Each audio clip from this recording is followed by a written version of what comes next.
What a gorgeous ancient forest ecosystem. You know, forests dominated by conifer trees like this Amapolis fir here, western red cedar, have more or less existed since the age of dinosaurs. And this diversity of trees, plants, and animals develop and establish themselves over thousands of years, making them incredibly unique ecosystems that only exist in small pockets around the planet. Collectively, they host a wide variety of ecological functions that we quite literally need to survive. You know, everything from stabilizing soils, water runoff, and snowpack to giving us clean air to breathe, reducing wildfire risk, and sequestering and storing carbon to mitigate the effects of climate change, which is more important than ever these days. Not only that, but numerous studies have also shown how beneficial it is to one's mental health to simply go for a stroll through these amazing ecosystems. It's incredibly powerful.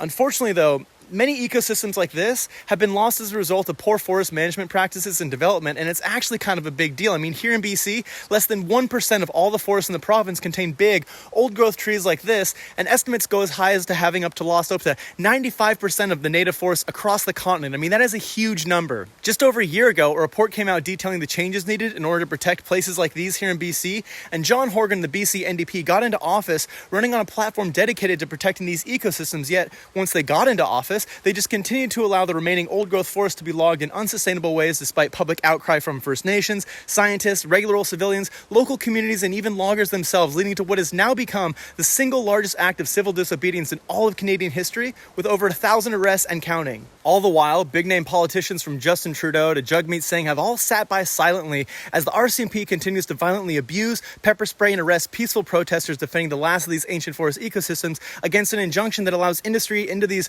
stolen First Nations land to abuse these natural resources just to make a quick buck while jeopardizing the future of their very own children, which is all a bit odd given that all these political parties stand on platforms that are outspokenly dedicated not only to Indigenous reconciliation, but action on climate change and always marketed as a bright future for our kids. So as we approach yet another election cycle marred by greenwashing campaigns, dramatization, and more false promises, we the people deserve more than just silence on these issues, you know? We have a right to know, how will these politicians handle RCMP violence against BIPOC individuals and peaceful protesters? How do they intend to work towards not only reconciliation, but decolonization? Will they continue to just stand by while RCMP enforces the will of industry, whether it be oil pipelines or logging corporations, over the long-term health of our communities?